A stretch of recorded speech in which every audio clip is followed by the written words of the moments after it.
मानगोनां गेदेमा बर' रायजो राजानिसिम गासिबो मोनाबिलिनि मनसुनि जानानै गाहाम हामलायनायखौ जासिबोनाय थाबाय।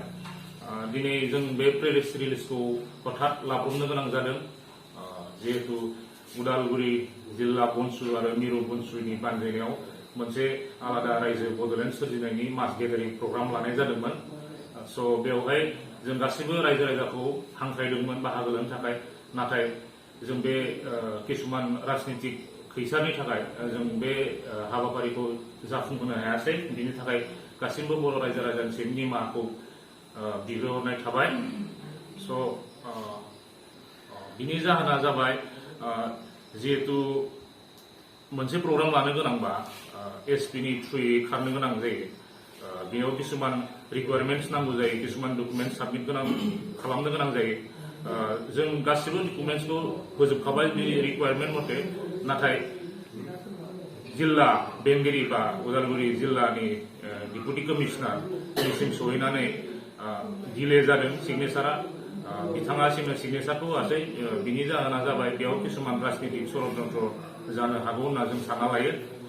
नाथाय बेफोरबादि जेंनाया मोनसे ग्रेन्ड बा गिदिर मुभमेन्ट जिहेतु बड'लेण्ड दाबि बेफोराव फैखागोन। स' बेखौ दिनै सोरबा राजखान्थि खैसारजों बेफोरखौ दबथायनो नाजादों बा जोंखौ गादबनो सानदोंबा बनसुआ बिनि सायावहाय जिरायनानै थानाय नङा।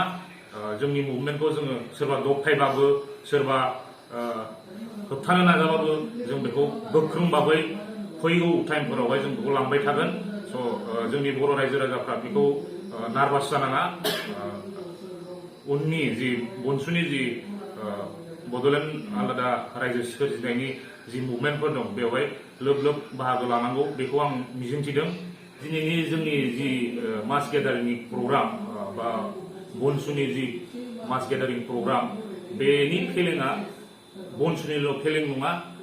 जों बेखौ सानदों जे समस्त बर' हारिनिनो मोनसे फेलें। मानो होनबा मोनसे डेम'क्रेटिक कान्ट्रियावहाय जों डेम'क्रेटिक वेआव मोनसे आन्दलन खालामनो नागिरदों बा मास गेदारिं प्रग्राम लानो नागिरदोंबा बे टटेलि मोनसे कन्स्टिटिउसनेल मोनसे भायलेसन, रुल्सखौ भायलेट खालामनाय जादों।